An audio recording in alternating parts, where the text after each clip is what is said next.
You know those couples who sleep in the same bed but live in different worlds, the man rigid, the woman hiding, one enforcing truth, the other practicing survival through small deceits. Avila, Spain, 1515. A wool merchant's house where secrets grew like mold behind the walls, where a mother concealed romance novels from a father who would never bend, where a little girl named Teresa learned that marriage could be a slow form of dying. She watched it happen every single day. That sentence appears in Catholic Online's biographical entry published in 2026. She had watched. Past tense, completed action. The devastation was not theoretical. It was daily. It was domestic. It was the catastrophe happening in plain sight that everyone pretended not to see. Catholic Online published this description in their saint biography, accessed January 12, 2026. Rigid. Not firm. Not disciplined. Rigid. The word choice matters. Rigid means inflexible, unyielding, brittle. A man who may have carried his strictness to extremes. Those are the actual words used by Teresa's biographers, drawing from her own autobiography, The Life of Teresa of Jesus, completed in 1565. He bought a knighthood, assimilated into Christian society after his father, a Jewish converso, was condemned by the Spanish Inquisition for allegedly returning to Judaism. The family carried shame. Alonso transformed that shame into an iron commitment to piety, to appearances, to control. The tales of chivalry that circulated through 16th century Spain, stories of passionate knights and daring ladies, fiction that offered escape from the daily grind of bearing children and managing a merchant's household. Alonso objected to these fanciful books, so Beatriz hid them. This detail appears repeatedly across multiple sources. Catholic Online 2026, the Catholic Faith Publication 2023. The Daily Mass Publication. October 24. The hiding was systematic. The deception was necessary. One spouse forbade, the other concealed, and the children watched. Teresa later wrote that she was always afraid that no matter what she did, she was going to do everything wrong. This is documented psychological harm. A child developing the belief that moral safety is impossible, that every choice leads to failure, that marriage is a trap, where honesty becomes betrayal and silence becomes survival. It's the best way to support our work. Also, comment from which city you're hearing this from. Also, this script is researched and factual using sources from Catholic Online's verified saint biographies, updated in 2026, scholarly works published by ICS Publications, including the collected works of Saint Teresa of Avila, translated by Kieran Kavanagh, OCD and Otilio Rodriguez OCD, revised edition copyright 1987. Encyclopedia.com's peer-reviewed entries on Teresa of Avila, drawing from primary historical documents, including Teresa's own autobiography, The Life of Teresa of Jesus. These aren't generic hagiographies. These are academic sources, cross-referencing Teresa's first-person accounts with contemporary documentation. Now back to the information. ICS Publications. Biographical sketch confirms Alonso married Catalina del Pezo in 1505. She died in 1507 of plague, leaving him 2 children. 4 years later, in 1509, Alonso married the 15-year-old Beatriz de Ahumada in Gotarandura. She gave birth to Teresa on March 28, 1515, her grandmother's name, the 3rd child of Alonso's second marriage, the first daughter. Beatriz bore 9 children before dying in childbirth in 1531. No, that's what Encyclopedia.com entry under Teresa of Avila states. But cross-checking with the Catholic Encyclopedia and ICS publications, the number is 10 children from Beatriz. 9 survived. She died at age 33. Saint Teresa of Avila. Biographical sketch from ICS Publications states explicitly Donna Beatriz died at the age of 33, leaving behind from her marriage 10 children. Teresa was 13 or 14 when her mother died. The trauma of watching a parent die young, the knowledge that childbearing killed her, the recognition that marriage meant giving your body until it broke. The historical sources describe her as a lifelong invalid. Francine Prose, writing in Mysticism, Saint Teresa of Avila, published June 22, 2017 notes. Beatriz married at 14, bore 9 children, and perhaps as a consequence remained a lifelong invalid until her early death. The perhaps is academic caution, but the connection is clear. Perpetual pregnancy destroyed her health, and through it all she hid romance novels, small acts of rebellion, tiny claims to an inner life her husband would not permit. He imposed his judgment on her private thoughts. This is control dressed as piety. This is the marriage where one partner holds all authority and the other survives through concealment.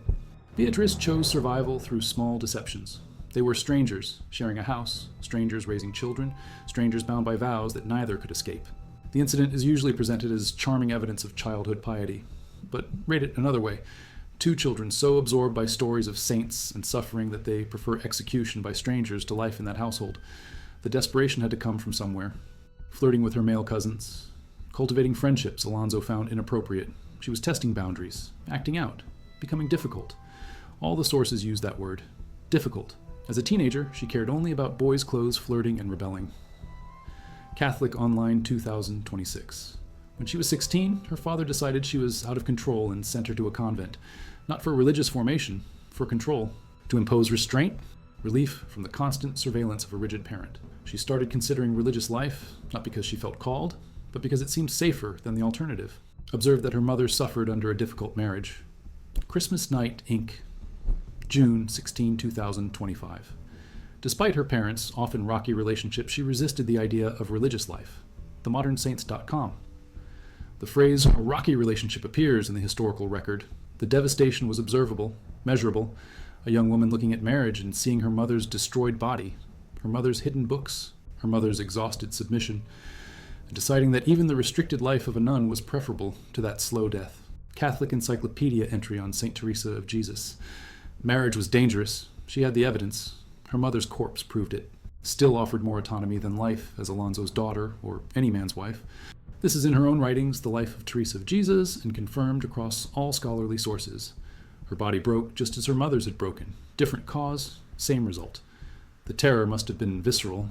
Was this genetic? Was this what happened to women in her family?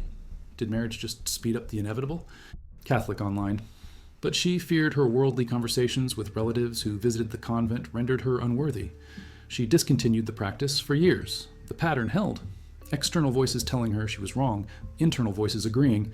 The childhood fear that everything she did would be wrong. The marriage she witnessed had taught her that peace was impossible when two people couldn't agree on what truth looked like. She was 39 when she had her spiritual conversion, 1554.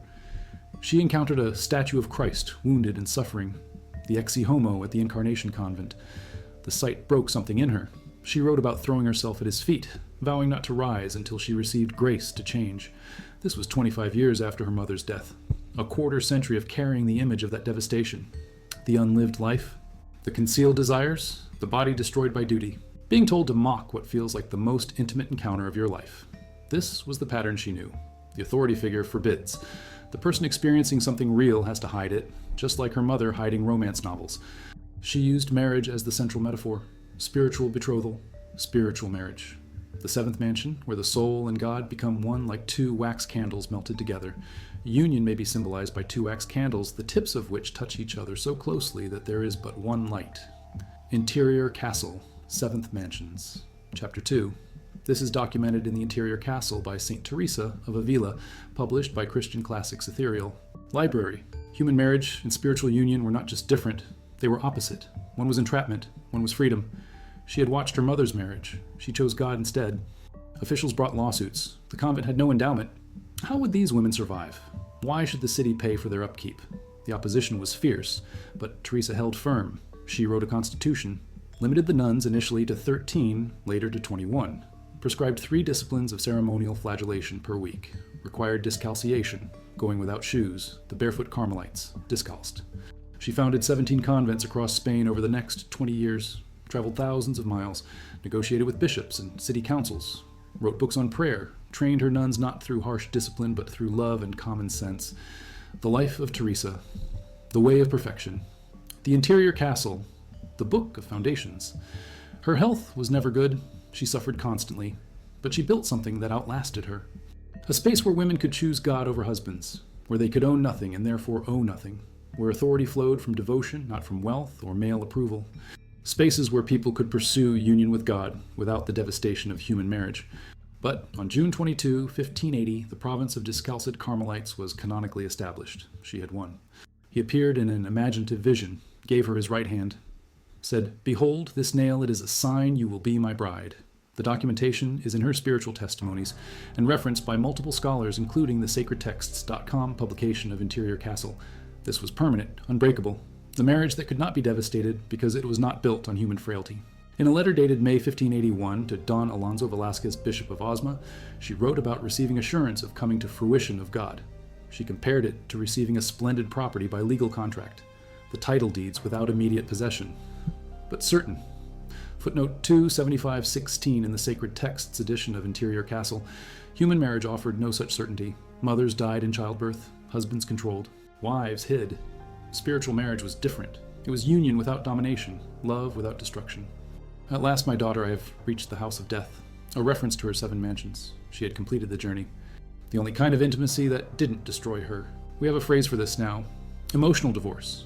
Married couples who function as strangers, sleep in the same bed but inhabit different worlds, speak but don't communicate, co-parent but don't connect. The form remains, the substance dies. Alonso and Beatrice had that, the structure of marriage with the soul ripped out, vows that bound them but couldn't bridge them. Alonso betrayed Beatrice every time he refused her autonomy, every time he policed her reading, every time he insisted she reflect his values instead of discovering her own. Beatrice betrayed Alonso every time she hid something, every time she trained their children to keep secrets from their father, every time she chose concealment over confrontation. They betrayed each other by staying, by pretending the marriage worked when it had died years before. She described what each parent gave her individually, but not what they gave each other, because there was nothing to describe. The marriage was a legal arrangement that had ossified into duty. Did he connect the pregnancies to the exhaustion, to the body giving out? Or did he see it as natural? Women died in childbirth. It was the way of things. The structure held. He married again eventually. No, wait, cross-check. The sources say Beatrice was his second wife. Catalina was first. Beatrice was second. After Beatrice died, Alonso didn't remarry. He raised the remaining children, sent Teresa to the convent when she became difficult. Teresa was 13 when her mother died. November 1528. Beatrice made her final will. November 24, 1528, died soon after. Carmelite. Quotes published November 22, 2025, confirms this. Her body was taken to Avila with ceremony, buried with honors in the church of San Juan. Teresa wrote about going before an image of the Virgin Mary, throwing herself down, begging Mary to be her mother now, the desperation of a child who just watched marriage kill her parent. When she finally entered religious life at 20, she described it as heart-wrenching. ICS Publications confirms she left her father's house unknown to him, snuck out. November 1535. Couldn't bear to tell him. Couldn't face the confrontation. The same pattern. Hide the truth. Avoid the pain. This matters because the pattern Teresa witnessed didn't die with her parents. It replicates. Across centuries, across cultures.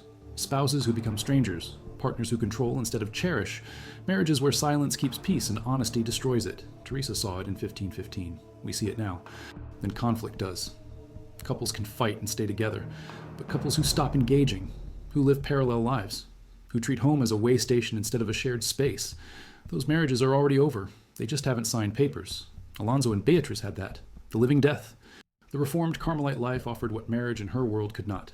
Autonomy, purpose, community without domination. She wrote that women in her convents could own nothing, but that meant they owed nothing. No dowry binding them to a man. No children draining their bodies. No husband monitoring their thoughts. Poverty became freedom. God didn't control. God invited. The interior castle maps a journey of mutual approach. The soul seeking God. God seeking the soul. Both moving toward union. Both choosing it. The 7th mansion is permanent not because of external vows, but because of internal transformation. The soul and God become one substance. Like rain falling into a river. You can't separate them after. Women had no legal existence apart from fathers or husbands. Couldn't own property, couldn't make contracts. Marriage transferred ownership from father to husband. The woman's will didn't matter. Teresa chose the one institution that could free her, the church. Men in authority deciding what women could experience. Teresa fought back with documentation. She wrote everything down. The life, the interior castle, the foundations, letters, testimonies. Created a paper trail so extensive they couldn't dismiss her. Used their own rules against them. If it's written, it's evidence. If it's evidence, it must be examined. And once examined, it was too powerful to ignore. Not just of her experiences, but of women's capacity for direct relationship with God, without male mediation, without permission. She proved women could be theologians, could receive visions, could establish institutions, could lead. The church canonized her 40 years after her death. 1622, Pope Gregory XV made her a saint. 1970, Pope Paul VI made her a doctor of the church. The first woman given that title, shared with Catherine of Siena. The convent of the Incarnation, where Teresa spent 27 years before founding her reform. Her cell is preserved. Small, stone walls, a narrow bed, a desk, a window overlooking the courtyard.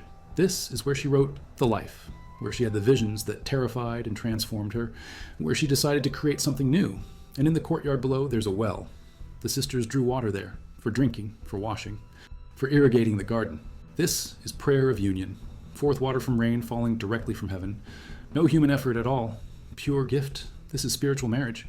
She spent her life moving from one to the other, from the devastation she witnessed to the union she discovered. ICS Publications. The collected works translated by Kieran Kavanagh and Otilio Rodriguez. Revised edition 1987. The Catholic Encyclopedia, encyclopedia.com entries. Catholic online biographies, updated 2026. Multiple peer-reviewed sources confirming dates, names, places, events. Bearing witness. This happened. In this place. To this woman, my mother, and I watched. And it changed everything I believed about what men and women owed each other, about what love looked like, about whether the structure of marriage could hold human souls without crushing them.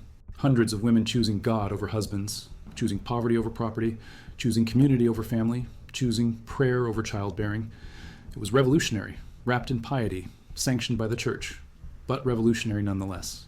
God became that third way, not because God was safer, though he was, but because God offered what human marriage in her experience could not: partnership without domination, union without possession, love without destruction. Outlasted the structures that confined women to fathers and husbands, proved that women could create institutions, could lead movements, could change the church from inside. They pray for marriages, for relationships, for love. The irony is thick. They pray to a woman who witnessed marriage devastate her mother and chose never to risk the same. Loud enough and long enough that the church heard, that history recorded, that 500 years later we're still reading her words, still learning from her choice. Sustained by women who chose each other and God over the marriages that would have killed them. Just like it killed Beatrice, just like Teresa refused to let it kill her. 13 formative years, observing how marriage works when the structure holds but the substance rots. These weren't casual observations. Children absorb patterns. Teresa absorbed this one. Father controls, mother conceals. Both miserable, both trapped, both performing marriage while being strangers. Stories where men and women chose each other freely, where love meant sacrifice for the beloved, not domination of them. Beatrice read these stories and hid them because her husband forbade pleasure. Think about that. A woman who bore 10 children, who managed a merchant household, who raised a future saint and multiple sons who became conquistadors.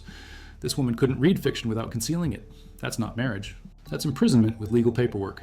Read books, flirted, normal adolescent behavior. But to Alonso, it represented chaos, disorder, loss of authority. So he removed her, placed her under nuns who would enforce the restraint he demanded. Believed these relationships rendered her unworthy of God's grace. Discontinued mental prayer because she couldn't reconcile worldly pleasure with spiritual devotion. Where did that belief come from? From watching her father forbid her mother's pleasures. From learning that enjoyment and goodness were opposed, that you couldn't have both. You chose control or you chose joy. Her father chose control. Her mother chose joy in secret.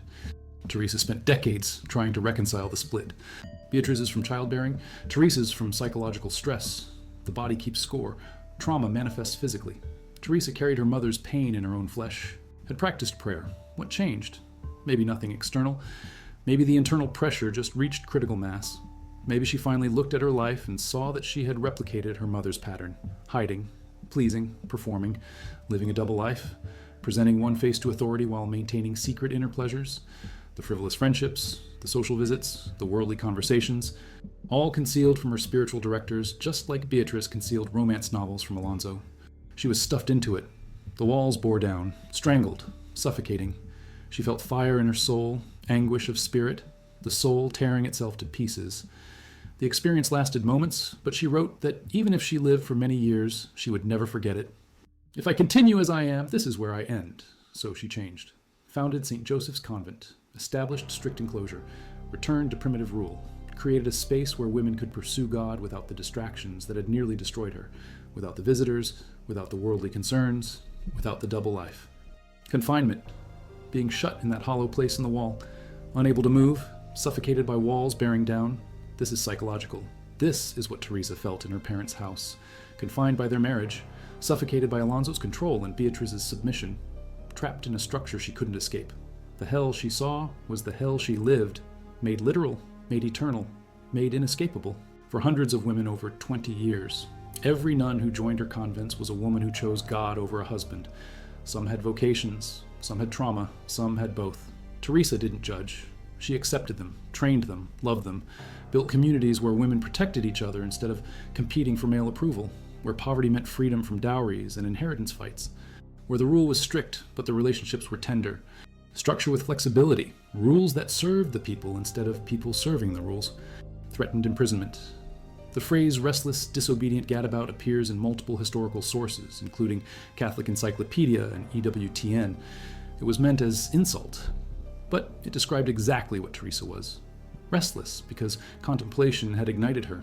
Disobedient, because the rules she broke were unjust. A gadabout, because she traveled Spain founding convents while the men who criticized her sat in chapter meetings. She appealed to King Philip II. He supported her. The papal nuncio supported her.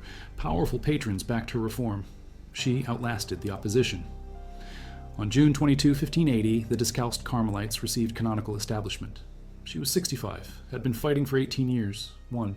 The foundations, written between 1573 and 1582, documents her travels. The convents established, the obstacles overcome, the people who helped and hindered. She wrote it so her nuns would remember their history, would know how hard won their freedom was, would understand that the space they inhabited didn't exist by accident. Teresa built it, stone by stone, convent by convent, conversation by conversation, compromise by compromise, from family pressure to marry, from the social obligations that had distracted her at the Incarnation. The rules weren't punitive, they were protective. She suffered constantly, but because she didn't bear children, didn't exhaust her body in the service of a husband's dynasty, chose a different path. The next day, owing to calendar reform, was reckoned as October 15th. So her feast day is October 15th, though she died October 4th. The calendar confusion doesn't matter.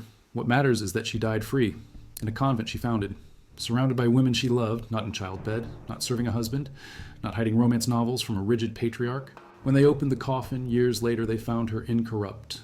The heart showed the wound, the transverberation, physical proof of spiritual marriage. The church examined it, documented it, made reliquaries. The heart of Teresa of Avila visible for pilgrims, the wound visible, the sign of union with God more real than any marriage band. A reformed order that still exists, still follows her rule, still offers women an alternative to marriage and family. In a world that tells women their value lies in relationships to men, Teresa proved otherwise, built institutions that operate without male ownership, created communities that flourish on mutual support, wrote theology that the church couldn't ignore even though it came from a woman. When the Inquisition burned heretics, when women had no legal standing, when marriage was the only respectable option for women of her class, she did it by using the system against itself, claimed religious vocation, followed canon law precisely, documented everything, made herself indispensable. And by the time the men who opposed her realized what she had built, it was too late to stop it. The devastation of her parents' marriage taught her this. Systems that destroy people need alternatives. You don't argue with the system. You don't beg for reform. You build something new, something the system can't reach, somewhere women can go that men don't control. Teresa built that, called it prayer, called it reform, called it primitive Carmelite rule, but what she built was freedom. Worked so well that the church canonized her, made her a doctor, studied her writings, used her as an example. The woman who witnessed marriage devastate her mother became the saint who offered women a way out, not through marriage, not through men, through God, through community, through institutions women built and women ran. This is the revolution no one saw coming, because it was wrapped in a habit, disguised as piety, hidden in plain sight, just like Beatrice hid romance novels. Died at 33 trying to survive, but Teresa did. Lived to 67, founded 17 convents, wrote 4 books, changed the church, won. A union built on consent, not coercion, on mutual desire, not duty, on transformation, not transaction. A union that didn't kill. That's the revelation. That's the truth Teresa spent her life proving. Love doesn't have to destroy. Union doesn't have to cost everything. Marriage can be something other than a slow death, but only if you redefine marriage, only if you make God the spouse, only if you choose a different model entirely. Built what she chose. Died free. The convents remain. The model works. The proof is in 5 centuries of discalced Carmelite nuns living the life Teresa designed, following the rules she wrote, proving that women don't need husbands to have purpose, don't need children to have legacy, don't need men's approval to build institutions that last. Teresa saw devastation and built freedom. That's the story, beginning to end.